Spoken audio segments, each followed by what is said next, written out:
Now this is our second video introducing us to our Long 1 assignment, part 1, and this is bracketing. Now, one of the first things that I want to address here is what you're going to take pictures of, because at the end you'll, often students have this question. I don't actually care what you photograph in this particular assignment. I do think it's to your advantage to experiment and photograph in many different scenarios or scenes. So thinking in terms of lighting, think about photographing indoor, outdoor, dark, light. Think about photographing something that's still versus something that's moving, something that's near, something that's far. Now, if you feel like you just want some more specific guidance, I've given you some suggestions here. I said you can photograph whatever you'd like, but if you want some help with ideas, here's a few. Photograph light, what hides in the shadows, what makes your eyes squint, photograph the things in the world that you can't touch or see, stop where it's warm or where it's cold and make a photograph. How is the temperature changing the light, if at all? Revisit the same scene throughout the day. Those are all things that I'm, just suggesting, but absolutely are up for grabs, but not required. So, if you have any more questions on that front, don't hesitate to ask. Now, I'm going to walk through talking about this first, but then I'm in tandem going to have the screen or the menu screen of our Nikon D3500 or our camera available, so you can see the walkthrough of how I'm putting these settings into the camera. Now I want to go over some of the camera settings I want you to have for this assignment, and I want to make some specific suggestions because in order to do this bracketing assignment, we're going to be taking a lot of photographs, and because it's an exercise, I don't want to eat up a ton of your data or memory on your memory cards. And so I'm going to make some suggestions that are both technical in terms of photography and the longer term things we're going to be learning, but also specific to this assignment. Choose some settings that will cater to making your lives a little easier as well. So in the bottom right hand corner here, you'll see a kind of demo video happening of me going through the menu settings on that Nikon D3500, showing you how to go through what would be your info or particular camera shooting mode settings. So you can follow along with your camera, and if you have something similar, or make certain that you go through your manual for your particular camera if there's anything that seems significantly different. Now we're going to start with the lowest ISO possible on your camera. Generally that ISO is going to be 100, and if you want to just choose 100, that's fine. I want to make a specific note, and we'll go through this in a minute, but this might need to change depending on your light conditions, and I'll give an example of that. Your highest resolution for your image or file size, I want you to save space here. So we're not shooting RAW yet. We will later in the semester, but I want you to choose a JPEG. Now you can choose fine or whatever the kind of smaller JPEG sizes you want. I'm going to choose fine and a small file size of that. That's just going to make a smaller, more manageable, more portable file for us. In addition, I don't want you to have the flash on. I want you to be in manual mode, and in a second we'll go through and demo a step-by-step process and explain why I want you to be at that 60th of a second for your shutter speed. Primarily that's because at a 60th of a second you are holding your camera and handheld, you're not using a tripod.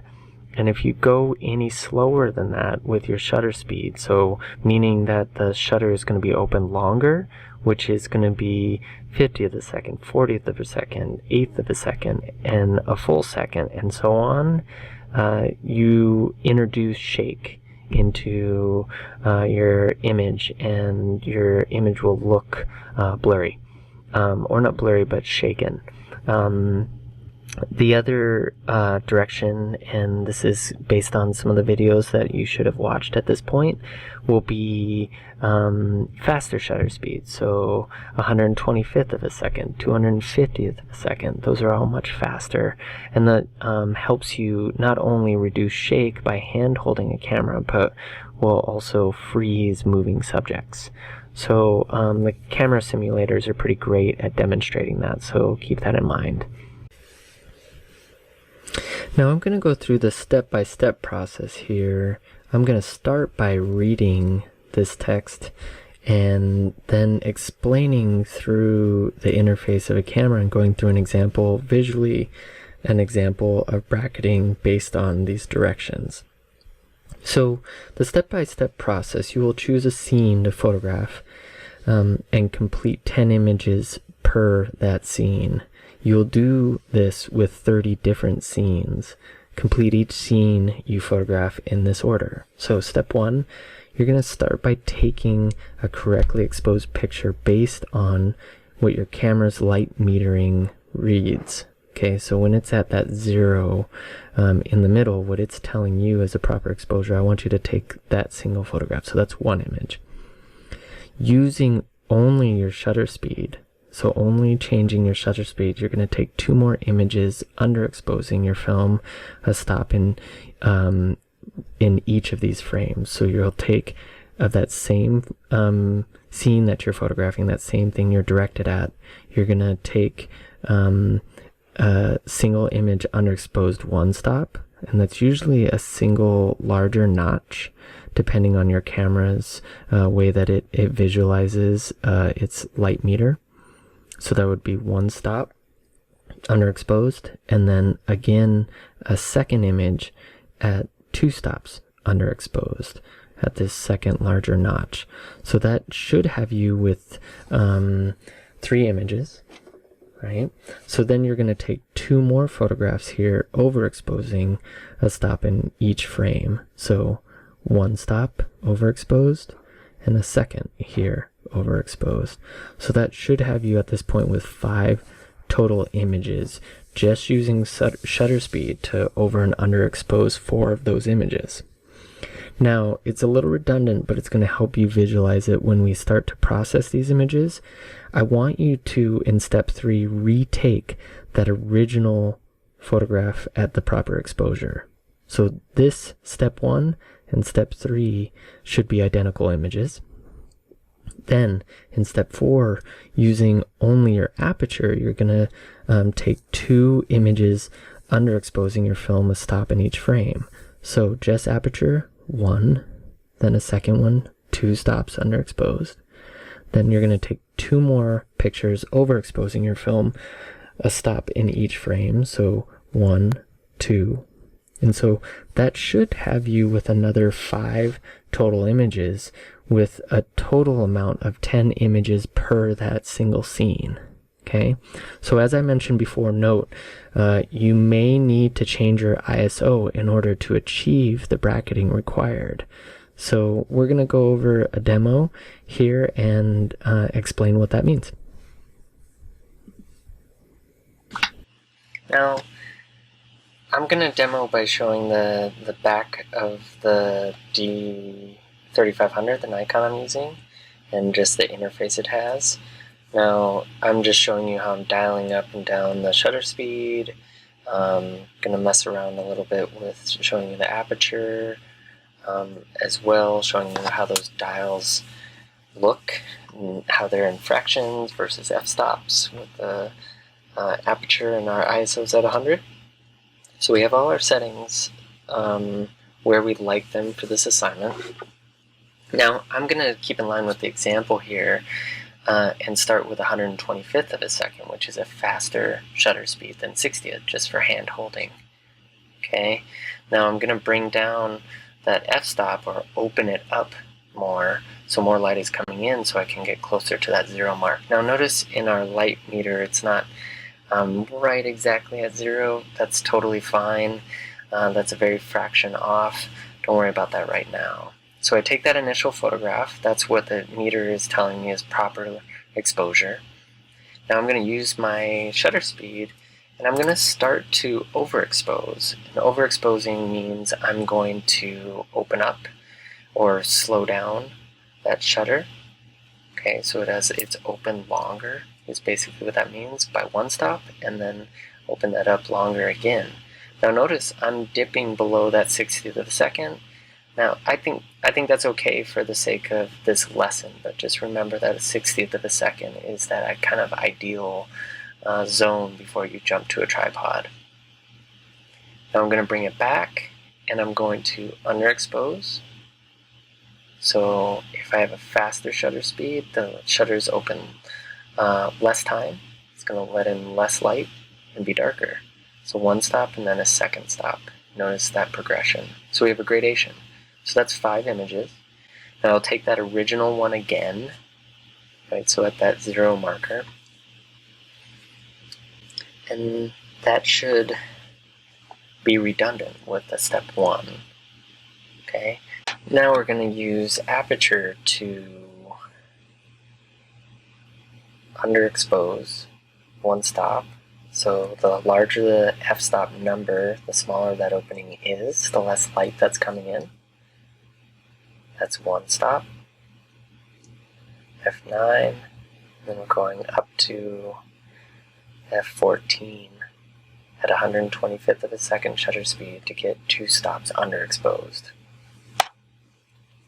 We'll go the other direction, and we've opened up here our aperture all the way, the max the lens is capable of. So now we're in a situation that I explained with ISO, where we're at 125th of a second at f5, which is the max opening it can go. So we need to make our sensor more sensitive. I'm going to jump to 400. Going from 100 to 200, 200 to 400 opens up or doubles the amount of light coming in, or the light sensitivity of that image. Now, that was an example of us going through photographing a single scene. A reminder that you should have 10 images per scene. So your step 1 and your step 3 are going to be identical, and it's what your camera is telling you is a properly exposed image.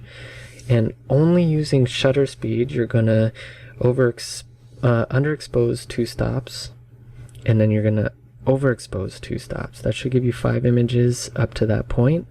Then only using aperture, so coming back to that original setting, the original settings you had for proper exposure, you're only going to use aperture and overexpose and underexpose 2 stops in either direction. That should give you 10 total images. We went over an example of the need to use ISO. A reminder that going from 100 to 200 on your ISO is you're doubling the amount of sensitivity, so you're doubling the amount of light that it can take in, so that's a single stop. And same with going from 200 to 400, you're going another stop. All right. Now, use this example just as a guide. This isn't where you set your camera. You need to set your camera based on what scene you're photographing. These are just written examples. All right. And so every scene is going to have a different lighting situation, so it might not mimic this exactly. The photograph I took of the window wasn't exactly like this. I just tried to come as close as possible. Now, make no less than 300 total exposures for this assignment. And again, I can't stress this enough.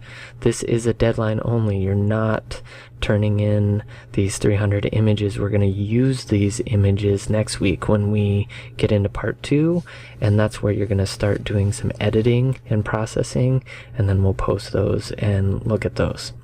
All right, good luck. Have fun shooting. I can't wait to see your work.